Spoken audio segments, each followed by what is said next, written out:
इस शो के प्रायोजक है मां भवानी डेकोर प्राइवेट लिमिटेड, मतलब a complete floor solution, new 0 mile Dadar road Muzaffarpur.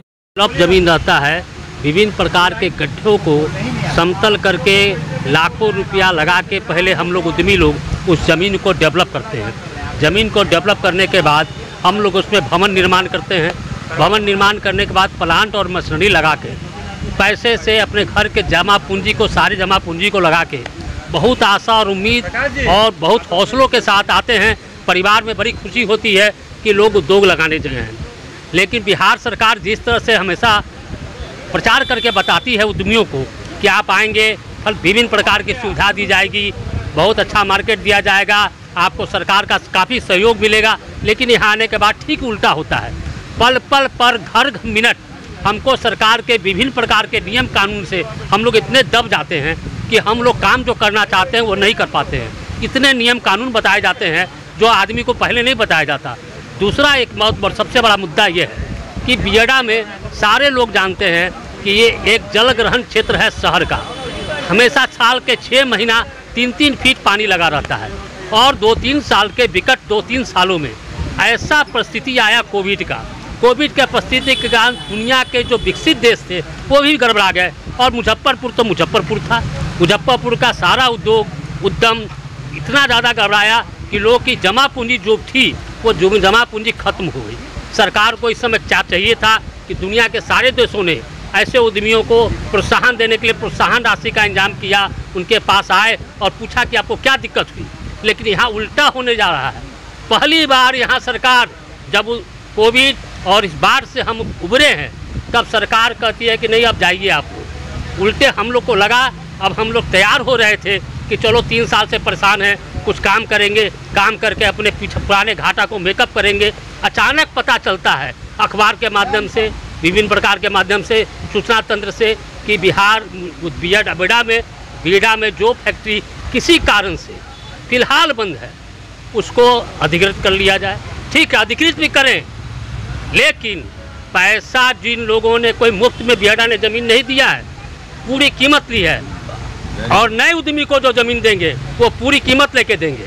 तो हमारा कीमत, हमारे भवन का कीमत और हमारी शक्ति का कीमत जो हमने डेवलप किया उसका तो बहुत कीमत होता है, काफ़ी समय हम लोगों ने लगाया, उसकी कीमत न दे। लेकिन जो लोग सचमुच में चाहते हैं कि हम अब नहीं चला पाते, सरकार को ये लगता है कि ये सरकार नहीं चला पाएंगे, तो उनका जो वर्तमान बियडा का मूल्य है उस मूल्य के आधार पर उस ज़मीन का कीमत, भवन का मूल्यांकन करके भवन का मूल्य दे। क्योंकि सरकार कोई किसी फ्री में किसी दूसरे उद्योगपति को नहीं देने जा रही है, जो भी देगी उससे पैसा लेगी। तो हमारा पैसा लगा हुआ है, तो कहीं दुनिया में ऐसा अन्याय होता है क्या कि हम अपने पैसे से, पूंजी से इकट्ठा किए?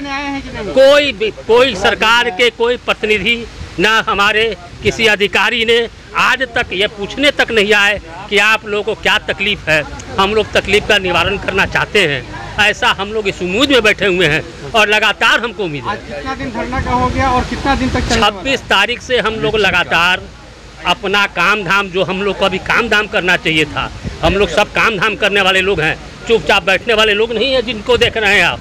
लेकिन मजबूरी हमारी हो गई है कि अपना काम धाम छोड़ करके हम यहाँ पर लगातार इस गर्मी में, इस प्रचंड गर्मी में हम लोग बैठे हुए हैं, इस उम्मीद में कि सरकार हमारी सुधी लेगी और हमसे बात करेगी और हम लोग का कोई भी मांग नाजायज़ नहीं है। मेरा नाम मनोज प्रसाद गुप्ता, मैं यहाँ का लघु उद्यमी हूँ।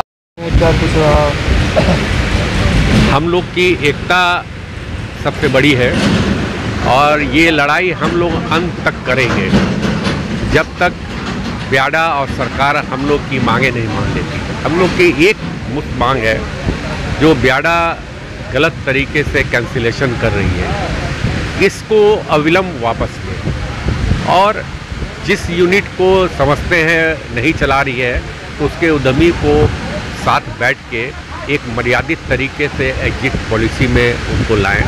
उनकी जो समस्या, अगर कोई चलाना चाह रहे हैं तो उनकी समस्या का निदान करें। सरकार बड़ी बड़ी यूनिट को 80%, 90% फाइनेंस कर रही है, जो एथनॉल वाले हैं, और ये छोटी छोटी यूनिट जिनको 5 लाख, 10 लाख, 20 लाख रुपया देने पर वो फिर रिवाइव कर जाएंगी, उनको क्यों नहीं किया जा रहा है? ऐसा क्या हुआ? लगातार 6 महीने में उद्योग मंत्री लगातार विजिट किए, उसके बावजूद एक बैग ऐसा नोटिफिकेशन आने का क्या वजह था? माननीय उद्योग मंत्री विजिट किए हैं, वो अपने कार्य के लिए किए हैं। एक बार उद्घाटन के लिए आए थे तब उन्होंने किया है। यहाँ की समस्या के लिए एक बार उन्होंने कहा था 110 करोड़ रुपया दे दिया, तो एक मिट्टी तक नहीं गिरी। हम लोग, आप लोग को तो मालूम होगा, 3 साल हम लोग कोरोना में गए और 2 साल पानी में डूबे रहे। इस पीरियड में जो यूनिट सड़ गई, बंद हो गई, बर्बाद हो गई, उसके लिए क्या सोच रहे हैं? क्या सरकार की और ब्याडा का ये फर्ज नहीं बनता था कि उस यूनिट के पास जाके उनकी जो समस्या है उनको रिवाइव किया जाए, उनको कुछ पैसा देके आगे बढ़ाया जाए? लेकिन आप एक तरफ कर रहे हैं कि सबका यूनिट कैंसिल करके बड़े यूनिट को लाना है। क्या उचित है? इससे हमारा देश चलेगा, हमारा राज्य की प्रगति होगी? मेरा नाम भरत अग्रवाल, मैं BIA का वाइस प्रेसिडेंट हूँ।